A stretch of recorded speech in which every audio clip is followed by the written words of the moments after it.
वक्रतुंड महाकाय सूर्यकोटि समप्रभा निर्विघ्नं कुरु मे देव सर्वकार्येषु सर्वदा। चैत्र मास संकष्टी चतुर्थी व्रत कथा। प्रत्येक मास में 2 चतुर्थी तिथि आती हैं, जिनमें दोनों व्रतों में भगवान गणेश जी के अलग अलग स्वरूपों की पूजा की जाती है। चैत्र कृष्ण पक्ष की चतुर्थी तिथि को भगवान गणेश के विकट नामक स्वरूप का पूजन किया जाता है। ये चतुर्थी सभी मनोकामनाओं को पूर्ण करने वाली होती है। संकटों को हरने के कारण ही चतुर्थी तिथि को संकष्टी चतुर्थी कहा जाता है। संकष्टी चतुर्थी की तिथि को भगवान गणेश जी का पंचोपचार पूजन करें। साथ ही भगवान गणेश जी को लड्डू का और मोदक का भोग लगाएं। गणेश जी को 11 दुर्वा घास समर्पित करें। ऐसा करने से आपके समस्त पाप दोष दूर होते हैं, संकट दूर होते हैं और भगवान गणपति की कृपा प्राप्त होती है और आप हर प्रकार से सुरक्षित रहते हैं। चैत्र संकष्टी व्रत कथा। एक समय माता पार्वती और श्री गणेश जी महाराज विराजमान थे। तब माँ पार्वती ने गणेश चतुर्थी का महात्म्य गणेश जी से पूछा, हे पुत्र, चैत्र कृष्ण पक्ष में आपके विकट चतुर्थी को आपकी पूजा कैसे करनी चाहिए? सभी 12 महीनों की चतुर्थी तिथि के तुम अधिष्ठाता हो। कलिकाल में इस व्रत की क्या महिमा है, मुझे बतलाइए, इसका क्या विधान है? तब गणेश जी ने कहा कि हे सभी के मन की बात को जानने वाली माता पिता, आप अंतर्यामी हैं, आप सर्वज्ञाता हैं, लेकिन मैं आपके आदेश से इस व्रत की महिमा को बतलाता हूँ। चैत्र कृष्ण चतुर्थी के दिन विकट नामक गणेश जी की पूजा करनी चाहिए। दिन भर निर्जल व्रत रखना, रात में षोडश चाप से पूजन करना चाहिए। ब्राह्मण भोज के पश्चात स्वयं व्रती को इस दिन व्रत पूर्ण करना चाहिए। यह व्रत संकट निवारक है। इस दिन शुद्ध होकर भगवान गणपति की पूजा करें। ऐसा करने से स्त्रियां भी पुत्रवती होती है।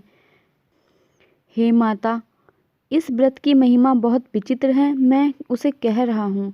इस चतुर्थी तिथि के दिन मेरे नाम का स्मरण करने मात्र से ही मनुष्य को सिद्धि मिल जाती है। एक ध्वज नाम के राजा थे। राजा मकरध्वज बहुत ही धार्मिक प्रवृत्ति के थे। उनके शासनकाल में प्रजा सुख के अनुसार जीवन यापन कर रही थी। राजा सदा ही अपनी प्रजा को संतान के सम की तरह प्रेम करते थे, इसलिए उनके राज्य में प्रजा पूरी तरह से सुखी और खुश थी। राजा मकरध्वज धर्म कर्म में सदा ही तत्पर रहते थे। राजा पर मुनि यज्ञवत्सल्य का बड़ा ही स्नेह था। उनके ही आशीर्वाद से राजा को एक बेटा हुआ। राज्य के अधिकतर कार्यभार उनका एक विश्वासपात्र मंत्री था। मंत्री का नाम धर्मपाल था। धर्मपाल के 5 पुत्र थे। सभी पुत्रों का विवाह हो चुका था। सबसे छोटे बेटे की बहू गणेश जी की भक्ति करती और उनका पूजन करती। वह 12 महीने का चौथ व्रत करती, परंतु धर्मपाल की पत्नी नास्तिक थी। उसके धार्मिक कार्यों में जरा भी बुद्धि नहीं थी। उसकी बहू की गणेश भक्ति जरा भी अच्छी नहीं लगती थी।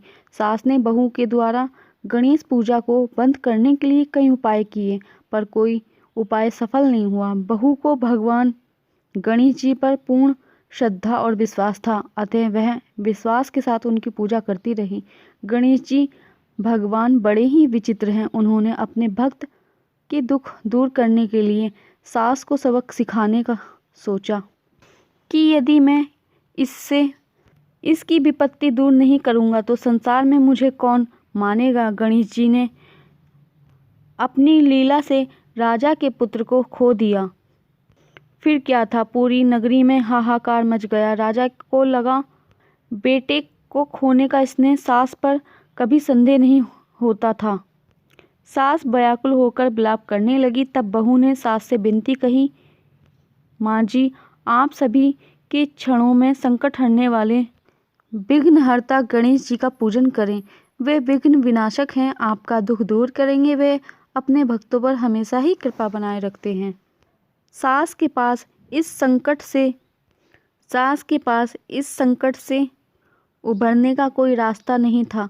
परिवारजनों ने भी सास से दूरी बना ली। इसलिए सास ने बहू के साथ गणेश जी का पूजन किया। विघ्नहर्ता गणपति भगवान प्रसन्न होकर राज के पुत्र को प्रकट किया। यह सब देखकर सास बहू ने प्रसन्न होकर गणेश जी की जय जयकार की। तब सास भी बहू के साथ भगवान गणेश जी की परम भक्त बन गई और सारी नगरी में कहलवा दिया। सब 9 व्रत यानी कि सबको करवा चौथ का व्रत करना विधि पूर्वक, इससे सभी की मनोकामनाएं पूर्ण होंगी। घर में अनधन सुख संपत्ति का वास होगा। बोलो विघ्नहर्ता गणेश जी की जय हो। ओम गणपते नमः। प्रिय दर्शकों, अगर आपको हमारी ये वीडियो अच्छी लगी तो हमारे चैनल को सब्सक्राइब करें और कमेंट्स बॉक्स में जय माँ दुर्गा अवश्य लिखें। और अगर आप भगवान से कोई अपनी मनोकामनाएं पूर्ण कराना चाहते हैं तो कमेंट्स बॉक्स में 11 बार हर हर महादेव सच्चे मन से लिखें।